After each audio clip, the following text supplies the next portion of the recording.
को भी होती है हैवी साइज़ ब्लाउज़ की कटिंग करने में दिक्कत, कपड़ा कम पड़ जाता है, बाजू की कटिंग कैसे करें, कैसे हम पार्ट की कटिंग करें, तो ये वीडियो आपके लिए बहुत यूज़फुल मिलने वाली है। ये रहा हमारा ब्लाउज़ का पूरा पीस। देखिए ये बॉर्डर वाला साइड है जो कि हमारे स्लीव पे आएगा, ये किनारी वाला साइड है। तो ये देखिए पूरा ब्लाउज़ का एक पीस है, इसी से हम कटिंग करेंगे और अक्सर हमें यही दिक्कत होती है, किधर से हम स्लीव निकालें, किधर से फ्रंट और बैक निकालें। अगर स्लीव हमारी लंबी होती है तो हमें कन्फ्यूज़न ज़्यादा रहती है। तो ये है देखिए अस्तर का पीस और अस्तर को हमें डबल में फ़ोल्ड करके रखना है। अब देखिए यहाँ पर मैं आपको मेज़रमेंट करने से पहले इसका जो नाप है वो बता देती हूँ। तैयार लंबाई हमारी इसकी 14 इंची है, सीना रहेगा हमारा 44 इंची का, कमर रहेगी 38 इंची की, सामने का गला 6 इंची का है, पीछे का गला 9 इंची का है। जो बाजू की लंबाई रहेगी 10 इंची की है और बाजू की गोलाई रहेगी हमारी 10.5 इंची की। इसी मेज़रमेंट से हम इसकी कटिंग करेंगे बहुत ईज़ी स्टेप में, तो वीडियो को आप पूरा देखिएगा, छोटा-सा वीडियो है।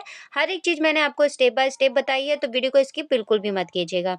सबसे पहले देखिए अस्तर को हमें इस तरह से फ़ोल्ड करना है, जो भी हमारा चेस्ट साइज़ रहेगा, तो देखिए मेरा यहाँ पर 44 इंची है, इसका हमें 4th पार्ट लेना है। 4th पार्ट निकालने के लिए इंची टेप को हमारा जो भी साइज़ रहेगा इस तरह से फ़ोल्ड करेंगे डबल में और फिर एक बार हम इसको और फ़ोल्ड करेंगे, तो हमारा इसका 4th पार्ट निकल आएगा। या फिर आप अपने साइज़ को 4 से भाग करेंगे, तो आपका 4th पार्ट निकल आएगा। मेरे यहाँ पर देखिए 11 इंची आया है।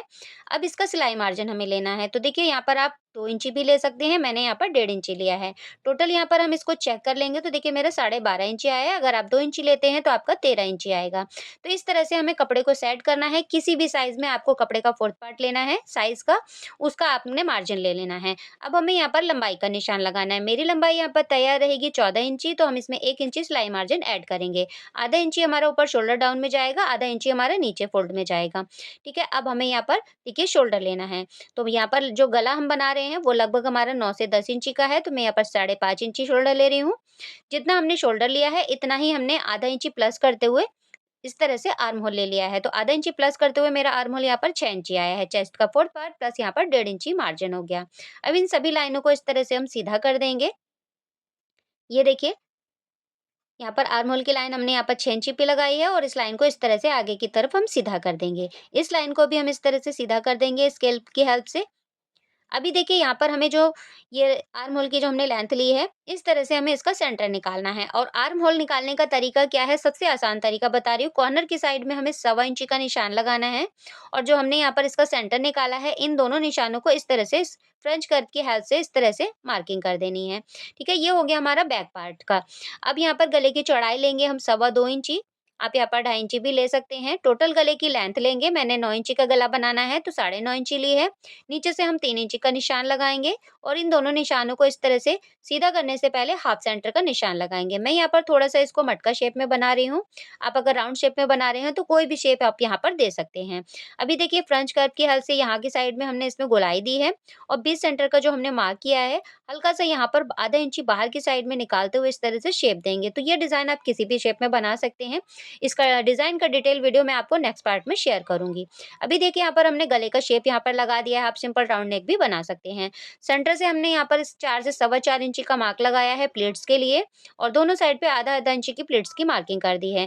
यहाँ पर आप 3.5 से 4 इंची की इस तरह से प्लीट्स की लेंथ ले सकते हैं और दोनों मार्किंग को इस तरह से मिला देंगे। अभी देखिए यहाँ पर आधा इंची हम इधर से थोड़ा-सा ऊपर की तरफ डाउन करेंगे क्योंकि जब हम इसमें फिटिंग लगाते हैं तो हमारा कॉर्नर ना निकले, इसलिए हम यहाँ पर इसकी मार्किंग करेंगे। गले की कटिंग मैं यहाँ पर नहीं कर रही हूँ कि गला मुझे ये बुकरम से बनाना है, तो इसलिए मैंने गले की कटिंग नहीं की है। बाकी हमारी जो भी इस पे मार्किंग आई है सेम इसी तरह से हमें इसकी कटिंग कर देनी है। बहुत ही आसान तरीके से हमारे यहाँ पर बैक पार्ट की कटिंग हो चुकी है और जो हमने एक्स्ट्रा नीचे से निशान लगाया है तो उसकी भी कटिंग कर दी है। अभी फ्रंट पार्ट के लिए इस पीस को देखिए हमें इस तरह से रखना है। खुली साइड हमारी इस तरह से रहेगी बंद वाली साइड पे, ठीक है? तो ये देखिए मैंने बंद वाली साइड को खुली साइड पे रख दिया है क्योंकि हम इसको बना रहे हैं फ्रंट ओपन से 4 टक्स में। अभी हमने इस तरह से मार्किंग कर दी है और इसको सेट कर दिया है और अपना आर्म होल की साइड से और ऊपर की साइड से हमने इसको मार्क कर दिया है। जो भी हमारे सिलाई मार्जिन रहेगा, गले की चौड़ाई रहेगी, वो हमने इस तरह से मार्क कर दिया है। नीचे से हम यहाँ पर 1 इंची एक्स्ट्रा लेंगे क्योंकि आगे की साइड में हमारे हुकाई की पट्टी जो होती है और नीचे तुरपाई होती है, ठीक है? तो हमने यहाँ पर इसको 1 से 1.5 इंची एक्स्ट्रा ले लिया है। अभी इन निशानों को इस तरह से देखिए हमने डार्क कर लेना है और गले की लंबाई लेंगे हम 6 इंची पे, गले की चौड़ाई लेंगे हम यहाँ पर 2.5 से पौने 3 इंची और ऊपर की गले की जो चौड़ाई ली है वो हमने सेम ली है यहाँ पर 2.25 इंची की, ठीक है?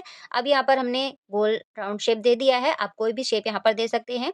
आर्म होल की साइड से हमने यहाँ पर 1 से पौना इंची इस तरह से निशान लगाया है क्योंकि ये हैवी साइज़ है। दोनों निशानों को इस तरह से सीधी लाइन ड्रॉ करेंगे और यहाँ पर आर्म होल का शेप दे देंगे। तो यहाँ पर मैंने आधा से पौना इंची इस तरह से शेप दिया है और इस तरह से मार्किंग कर दी है फ्रंट के आर्म होल में। तो आप देख सकते हैं आधा से पौना इंची हमारा शेप आया है। अब देखिए यहाँ पर इस तरह से निशान लगाया है हमने सिलाई के मार्जिन के लिए और यहाँ पर अंदर की साइड में 4 इंची का मार्क लगाया है। ऊपर से जो भी हमारा बस्ट साइज़ होगा उसमें +1 करते हुए इस तरह से मार्किंग कर ली है। बस्ट साइज़ का हमें यहाँ पर चौथा हिस्सा लेना है, तो मेरा 11 इंची आया है, उसमें 1 इंची प्लस किया तो 12 हो गया। अब इसके चारों साइड पे हमें टक्स के निशान लगाने हैं, जो लगभग मैं पौने 2 से 2 इंची पे लगा रही हूँ, ठीक है? अब ये चारों निशानों को इस तरह से हम मार्क कर देंगे, एक आर्म होल की साइड में, एक कमर की साइड में और एक हमारा मेन हो गया, एक हमारा रहेगा यहाँ पर हुकाई की पट्टी के लिए। अगर आप इसके जो ये टक्स के निशान है इसको डिटेल में सीखना चाहते हैं तो आप मुझे कमेंट कीजिएगा, मैं आपके साथ में एक डिटेल वीडियो भी शेयर कर दूँगी कि किस साइज़ में आपको कितना यहाँ पर टक्स पॉइंट लेना है और कितना-कितना आपको मार्जिन लेना है। 3 जो हमारी मार्किंग है वो हमारी आधा-आधा इंची से भी कम रहेंगी 2-2 पॉइंट की, बाकी नीचे वाली हमारी साइज़ के अकॉर्डिंग रहती है। इन्हीं निशानों पे हमने इसकी इस तरह से कटिंग कर लेनी है आर्म होल की साइड से और नीचे लेंथ की साइड से। ये देखिए हमने यहाँ पर इसकी कटिंग कर दी है। गले की साइड से भी हम इसकी कटिंग कर दे रहे हैं, तो हमारे फ्रंट पार्ट की भी यहाँ पर कटिंग हो चुकी है अस्तर पे। तो ये देखिए यहाँ पर हमने इस तरह से इसकी कटिंग कर दी है, अभी यहाँ पर हमें स्लीव की कटिंग करनी है। तो ये दोनों पीस अभी हम एक साइड रखेंगे और स्लीव की कटिंग के लिए हमारे पास कपड़ा अस्तर में इतना नहीं बचा है, तो इसके लिए आपको या तो 1 मीटर का कपड़ा लेना होगा या फिर आपको 2 अस्तर लेने होंगे। तो यहाँ पर देखिए मैंने यहाँ पर दूसरा अस्तर लिया है स्लीव की कटिंग के लिए, जो कि मुझे कस्टमर ने लाके दिया था। अभी यहाँ पर देखिए हम स्लीव को चेक करेंगे तो यहाँ पर हमारा ये 15.5 इंच आया है, तो हमारी स्लीव यहाँ से नहीं निकलेगी, यानी कि कपड़ा वेस्ट जाएगा। अब यहाँ पर बंद वाली साइड से हमने निशान लगाया है ऊपर की तरफ, तो देखिए मैंने यहाँ पर 11.5 इंची का निशान लगाया है और तैयार स्लीव हमारी रहेगी यहाँ पर 10 इंची की। जो निशान हमने लगाया था वहीं से इसको कपड़े को फोल्ड किया आगे की तरफ, इस तरह से हमने निशान लगा लिया है और अब इसको हम देखिए इस तरह से 4 फोल्ड में रखेंगे। तो जो भी आपका आर्म होल का साइज़ रहेगा उसमें आपको 2 इंची प्लस कर लेना है और फिर आपको इस तरह से सेट कर लेना है, ठीक है? अब एक सीधी लाइन हमने ड्रॉ कर ली है।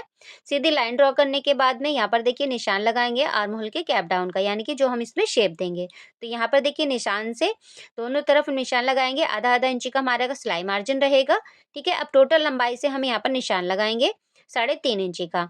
इस निशान को सीधा करेंगे, इस तरह से और अब देखिए एक निशान हम इधर लगाएँगे 2.5 इंची का और जहाँ कुल्ली वाली साइड पे 1.5 इंची का। ठीक है? दोनों निशान हमने लगा दिए हैं। यहाँ से हमारा मोहरी का साइज़ रहेगा 5.5 इंची और 1.5 इंची मैंने मार्जिन ले लिया है। अब इन दोनों निशानों को इस तरह से हम सीधा कर लेंगे। ये देखिए और ये जो हमारा फिटिंग वाला मार्क है इसको भी हमने सीधा कर लेना है। दोनों निशानों को सीधा कर लिया है।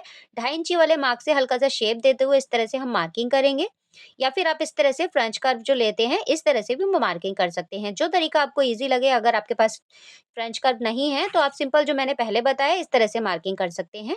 और अब एक निशान हम अंदर की तरफ लगाएँगे 0.25 इंची का। ये हमारा फ्रंट के स्लिप की काट रहेगी, ठीक है? शेप रहेगा। तो अब इसी निशान पे हम सबसे पहले बाहर वाली साइड से मार्किंग पे कटिंग करेंगे, जिससे हमारे दोनों पीस जो हैं वो अच्छे से कट हो पाएँगे। और बाहर वाले निशान से हमने इसकी कटिंग कर ली है, तो स्लिप की कटिंग हमारी हो चुकी है। और अब देखिए इसको ओपन करेंगे और दोनों स्लिप को इस तरह से कट कर देंगे यहाँ से। बहुत आसान तरीके से। ये देखिए हमारे दोनों पीस कट हो चुके हैं। अब अंदर की साइड पे जो हमने मार्क लगाया था स्लिप का, इस पे भी हमें इस तरह से पिन अप कर लेना है और 2 पीस पे हमें इसकी कटिंग कर लेनी है। अभी देखिए इसको एक साइड रख दिया है, जो हमारा ब्लाउज वाला पीस है इसको हम इस तरह से सेट करेंगे और सबसे पहले बॉर्डर वाली साइड से हम स्लिप की कटिंग करेंगे। चैनल पर अगर आप पहली बार आए हैं तो प्लीज़ चैनल को सब्सक्राइब कीजिएगा, वीडियो को पूरा देखिएगा, पसंद आए तो लाइक, शेयर और कमेंट ज़रूर कीजिएगा। अभी स्लीव वाली साइड को हमने इस तरह से फ़ोल्ड किया है, मतलब बॉर्डर वाली साइड को फ़ोल्ड किया है। जो स्लीव हमने कट की है उसको इस तरह से सिलाई का मार्जिन ऐड करते हुए हमने आगे की तरफ सेट किया है। एक्स्ट्रा की हमें यहाँ से कपड़े को बाहर निकाल देना है, जितना हमें बॉर्डर लेना है इतना ही हमने यहाँ पर इसको सेट किया है और अब देखिए इसको पिन अप कर देंगे। तो कटिंग करने से पहले आपको इस तरह से इसको पिन अप कर लेना है, क्योंकि कपड़ा अगर सिल्की है तो आपको पिन अप करके ही इसकी कटिंग कर लेनी है। तो यहाँ पर देखिए हमने इसको सेट कर दिया है। अब आगे की साइड में हमारा जो भी कपड़ा रहेगा वहाँ से हम फ्रंट और बैक की कटिंग करेंगे। साथ ही साथ देखिए अगर आप डिज़ाइनिंग करते हैं तो उसके लिए भी आपको कपड़ा चाहिए होगा। होगा। तो इस तरह से अगर आप कपड़े को सेट करते हैं तो आपका कम कपड़े में भी हैवी साइज़ का ब्लाउज़ निकल आता है, स्लीव भी आपकी लंबी सी निकल आएँगी और आपके पास डिज़ाइन के लिए भी कपड़ा बच रहेगा। तो ये देखिए आगे की साइड से मैंने बॉर्डर को फ़ोल्ड किया और स्लीव का कपड़ा यहाँ पर रख दिया है जो हमने अस्तर पे कट किया था। इसके पीछे हमने इस तरह से देखिए फ्रंट पार्ट रख दिया है जो कि हमारा ओपन साइड रहता है, तो इस तरह से हम फ्रंट साइड को रख सकते हैं। जो इसकी बंद वाली साइड थी यहाँ से हमने बैक पार्ट को सेट किया है। तो इसी तरह से आपको कपड़ों को ध्यान में रखते हुए कपड़े को सेट करना है, उसकी कटिंग करनी है और साथ ही साथ उसकी मार्किंग करनी है। तो उम्मीद करती हूँ ये वीडियो आपको थोड़ा-सा भी पसंद आया होगा। पसंद आया हो तो लाइक कीजिएगा, ज़्यादा से ज़्यादा शेयर कीजिएगा। चैनल को अभी तक आपने सब्सक्राइब नहीं किया है तो प्लीज़ चैनल को सब्सक्राइब कीजिएगा। अभी जो हमने अस्तर के पीस इसके ऊपर रखे हैं सभी पे हमने इस तरह से मार्किंग कर ली है और मार्किंग करने के बाद में इस पे हमें कटिंग कर लेनी है। तो इस तरह से अगर आप कटिंग करते हैं तो आपका कपड़ा जो है वो कम से कम वेस्ट होता है और ईज़िली आपकी यहाँ पर कटिंग भी कंप्लीट हो जाती है। तो यहाँ देखिए हमने सारे ही पीस पे कटिंग कर दी है। कटिंग का तरीका आपको कैसा लगा कमेंट करके ज़रूर बताइएगा। फ्रंट और बैक की कटिंग हो चुकी है। इतना कपड़ा हमारा आराम से बच गया है। इसमें हम ब्लाउज़ की डिज़ाइनिंग भी कर सकते हैं। नेक्स्ट वीडियो में मैं इसको स्टिचिंग का प्रोसेस बताऊँगी। इसके लिए चैनल को सब्सक्राइब कीजिएगा। वीडियो पसंद आई हो तो लाइक कीजिएगा। मिलती हूँ इसी तरह की किसी और वीडियो में।